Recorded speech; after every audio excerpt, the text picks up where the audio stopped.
kali ini Taci mau bagiin pengalaman pribadi gue sendiri melahirkan secara sesar menggunakan BPJS. Dan ini di cover full sama BPJS, jadi bener-bener 0 rupiah.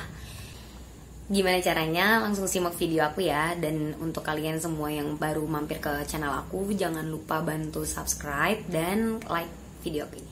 Oke, pertama-tama aku pengen cerita dulu pengalaman pribadi aku melahirkan secara sesar menggunakan BPJS. Jadi ini pengalaman pribadi aku di saat kehamilan pertama.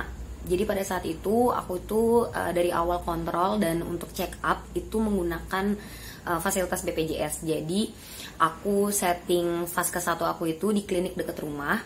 Terus aku melakukan kontrol rutin mingguan, bulanan, atau mungkin ada keluhan-keluhan dadakan, itu aku selalu ke fase ke-1 aku itu.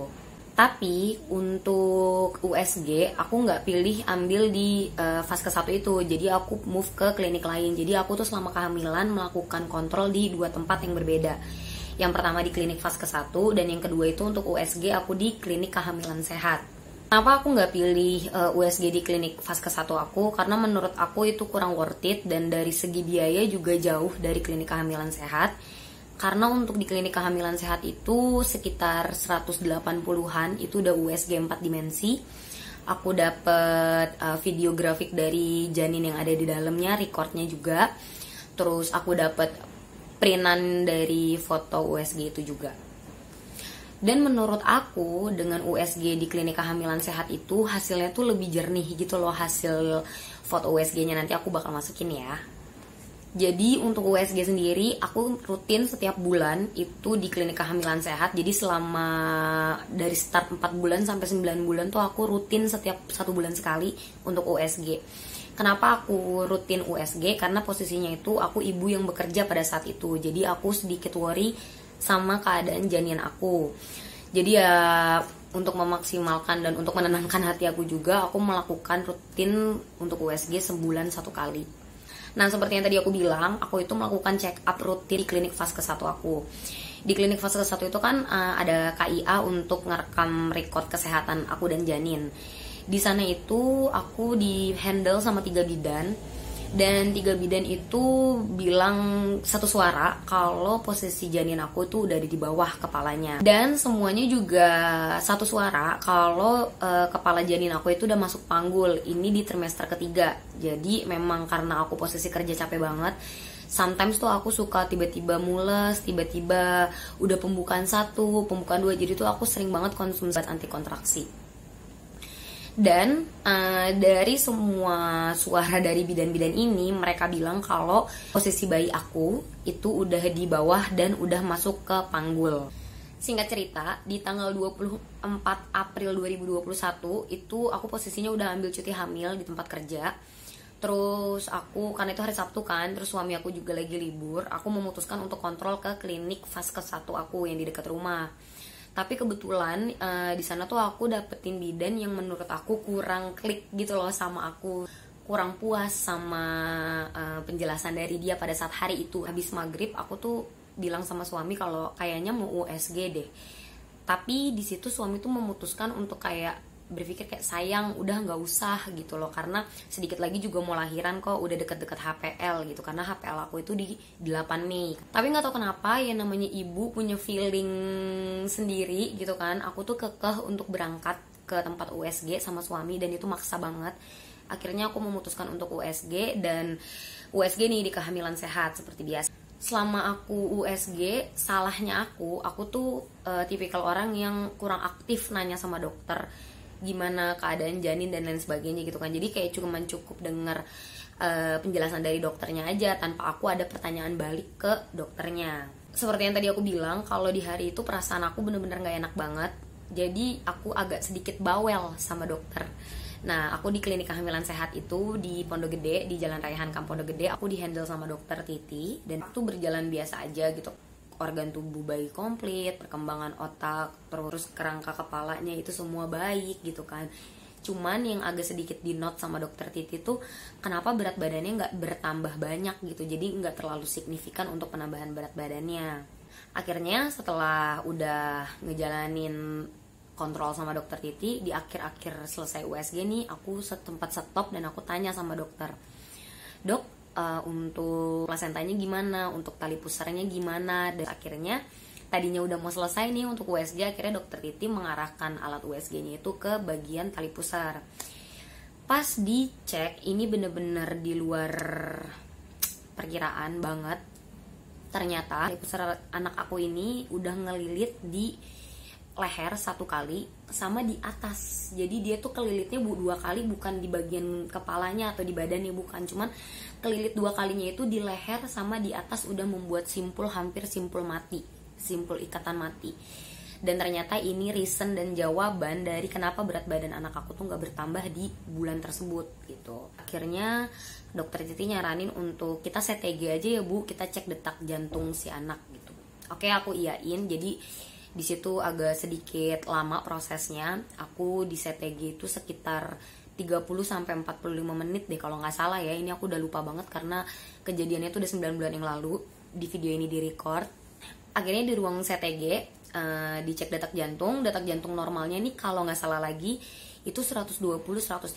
Sedangkan anak aku detak jantungnya pada saat itu 120, 130, 150, 200 turun lagi ke 120, dan itu udah kacau. Dan gue ceritain ini aja mau nangis lagi.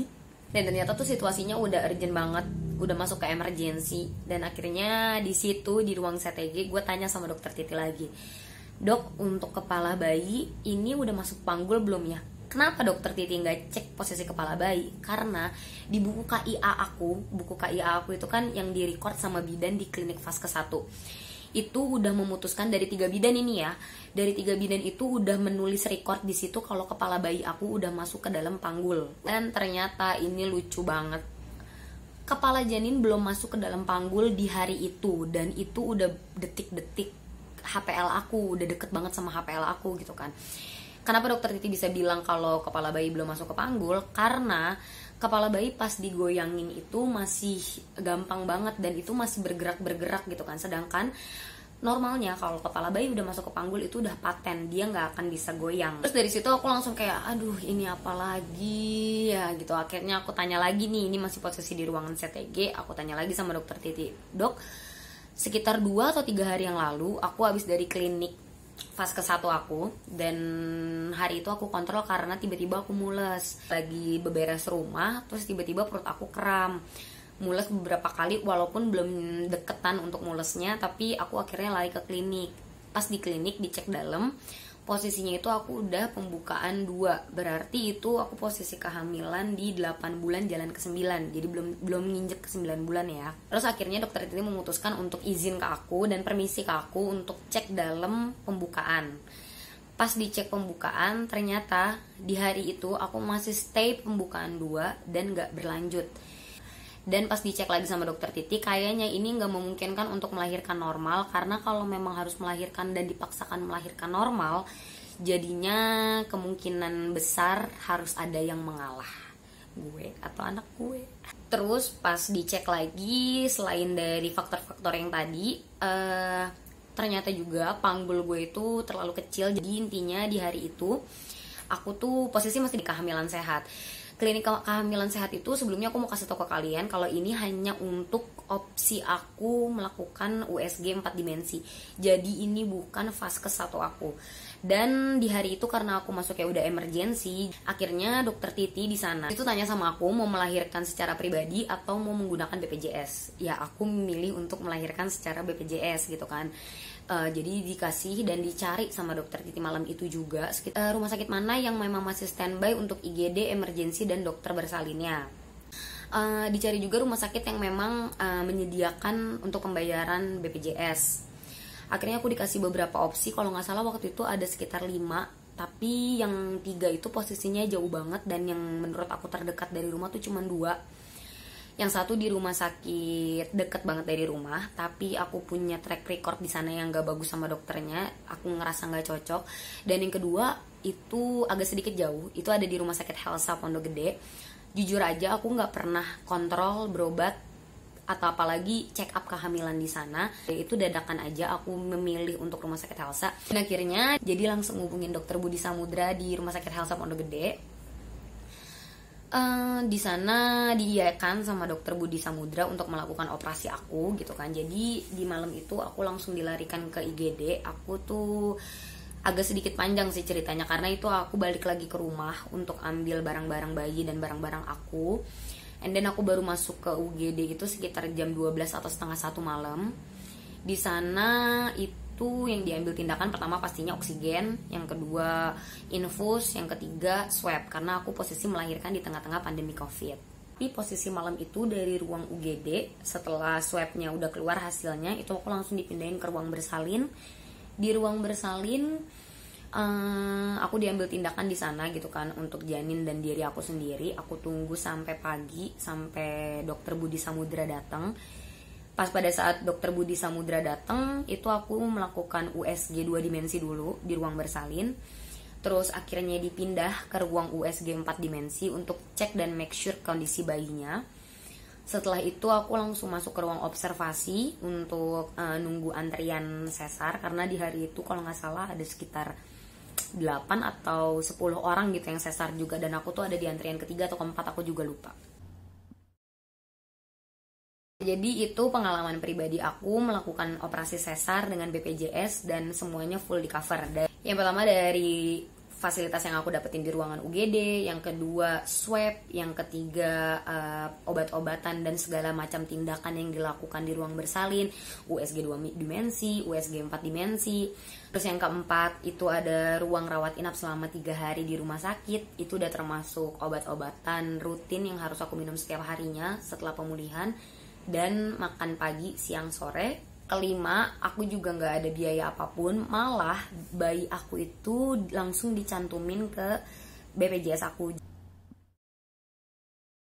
Sekarang kita masuk ke persyaratan-persyaratan dari BPJS Kesehatan untuk mengcover lahiran secara sesar dengan gratis ya. Pertama itu kehamilan dengan beresiko tinggi. Jadi kemungkinan itu kayak contohnya ya penyakit-penyakit bawaan dari si ibu yang memang nggak memungkinkan untuk melahirkan secara normal, kayak asma, terus kayak penyakit preeklamsia, terus gagal janin, gawat janin, cacat bawaan, terus plasenta previa, terus kehamilan kembar, bayi kurang oksigen. Nah, kondisi-kondisi itu yang memang bisa diklaim dan di cover sama BPJS Kesehatan untuk melahirkan secara sesar. Terus selanjutnya, kalau misalkan kalian seandainya ada keinginan untuk melakukan sesar karena request pribadi tanpa ada rekam medis, itu dia nggak akan bisa untuk mengcover BPJS-nya. Terus selanjutnya yang harus dibawa ada kartu BPJS dalam bentuk fotokopi dan bentuk aslinya juga. Selanjutnya kalian juga harus bawa buku KIA, itu buku kesehatan ibu dan anak yang warna pink. Selanjutnya dokumen-dokumen yang harus dibawa itu ada fotokopi KTP, fotokopi kartu keluarga beserta aslinya, surat rujukan dari klinik kehamilan sehat. Klinik kehamilan sehat ini, balik lagi aku ingetin kalau klinik ini bukan klinik Vaskes 1 aku, tapi aku memiliki banyak rekam medis di sana, dan memang kondisi emergensi yang harus cepat-cepat aku melahirkan itu aku lagi di handle di klinik kehamilan sehat. Tapi sebenarnya untuk surat rujukan itu bisa didapat dari klinik Vaskes 1, dan untuk surat rujukan itu sendiri juga kalian harus ada track record berobat atau check up di klinik Vaskes 1 itu ya. Jadi si klinik Vaskes 1 nantinya bisa mengeluarkan surat rujukan untuk operasi di rumah sakit yang memang mereka rujuk atau ke tempat-tempat lain.